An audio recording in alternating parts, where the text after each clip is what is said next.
Thank you for the call. Welcome back, ladies and gentlemen, boys and girls, or if you are new here, welcome to the Jaran Gerber channel. I'm Jaran Gerber, your host, and today we're going to react to the top 10 greatest bowlers of all time.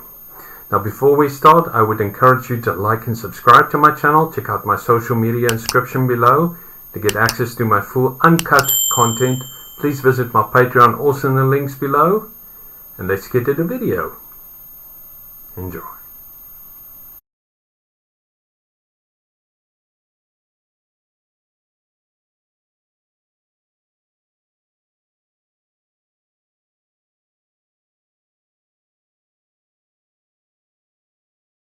Throughout the long history of professional bowling, many have argued who is the greatest of all time.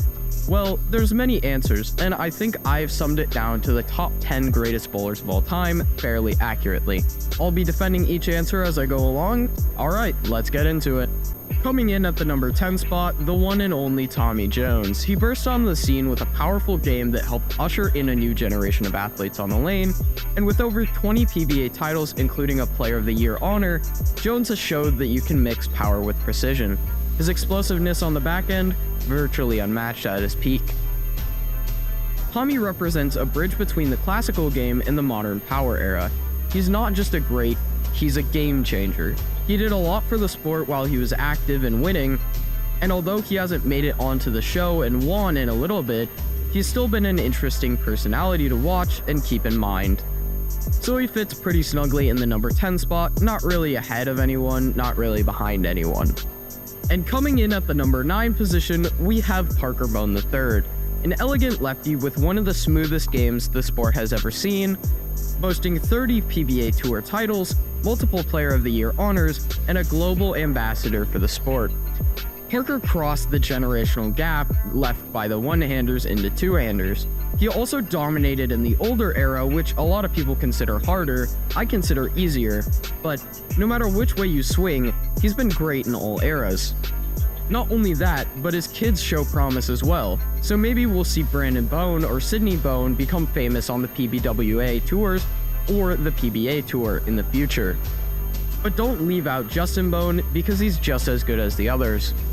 And I think due to all of these factors, including his upcoming kids, I think his legacy is just unmatched. There's not really much to say, he's just one of the greatest the sport has ever seen, and I think the others will make clear why he's at number 9 and not number 1. Now we've got one of the founding fathers of the sport, Dick Weber.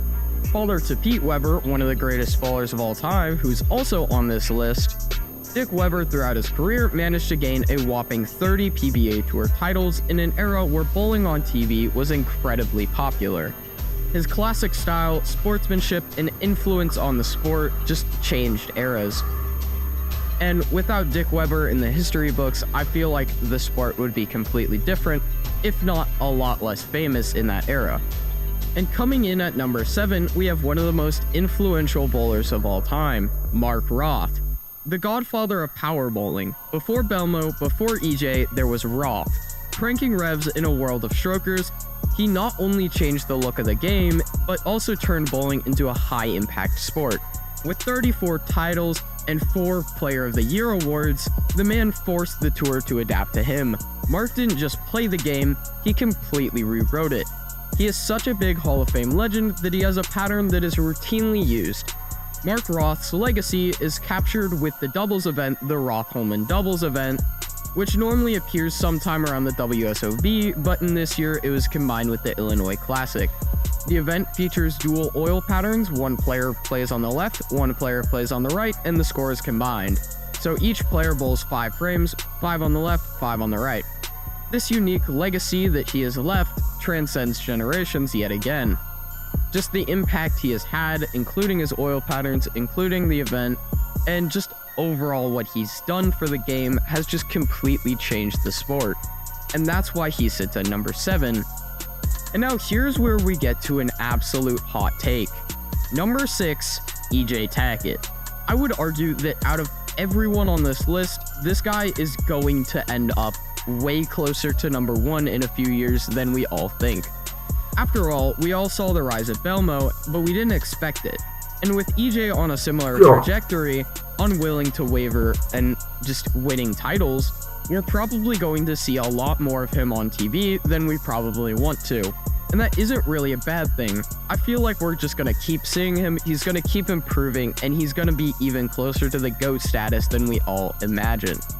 So while he may sit at number 6 right now with his incredibly powerful style and great sportsmanship, his impact is somewhat limited right now, but considering he already has the 7th most amount of titles, and he's still fairly young, there's still a chance he clears the top 3 on a shorter tour than all of those guys had.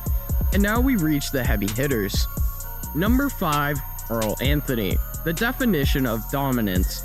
Earl was the first to reach 40 PBA Tour titles, and he did it all with that smooth lefty stroke. Earl wasn't flashy, but he was surgical. He was the first superstar of televised bowling, and he made it look easy. 6 Player of the Year awards, and that's not an accident. That's just a pure legacy. And now I feel like this one is probably going to get me a lot of complaints in the comment section, but number 4, Pete Weber.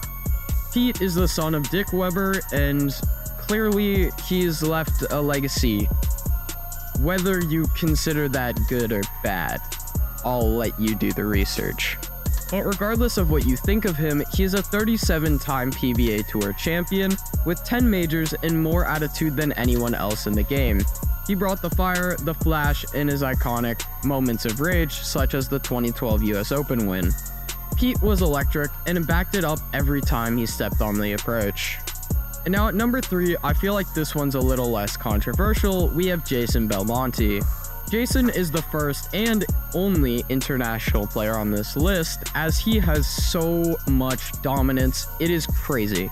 However, if this list was made a few years ago with the expectation that he kept winning after 2020, he would probably be sitting at number 1.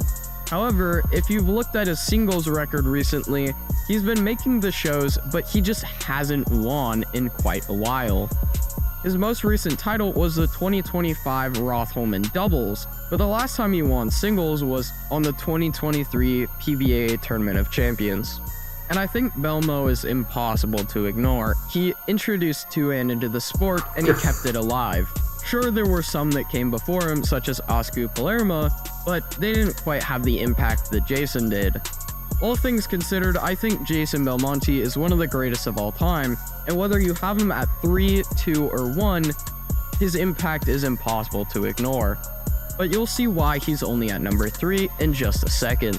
Number 2, Walter Ray Williams Jr. For 99% of the bowling community, they have him as number 1, but he's number 2. So who's number 1? Well, I'll let you figure that out on yourself, or you can figure it out when I tell you in a few minutes. But my case for Walter Ray Williams Jr. being second is he's just incredibly dominant. He has way too many wins to ignore. His style was unorthodox at the time, however it worked, similar to how Jason brought two-handed. He's the all-time PBA leader in titles, 47, and a master at the straight game, the spare game, and hooking the whole lane. And not only that, he was consistent for decades upon end. You don't rack up that many titles without owning each era. I think if Belmo bowled every single event, and he had the longer tour like they did back in the 90s, he probably would be ahead of him in titles by now. However, you must consider everything, so I think Walter Ray Williams Jr. is better just because of Jason Belmonte's dry streak. But now we have number 1, the undisputed GOAT in my opinion, Norm Duke. Why? Because Norm did it all. He won in the urethane era, the resin era, against strokers, against crankers, and even the two-handers. He won multiple majors, he won at 18 and 50, and he also did it with class. Norm wasn't just great, he was versatile. He played the entire lane like it was his playground. And through it all, he stayed humble, passionate, and fierce.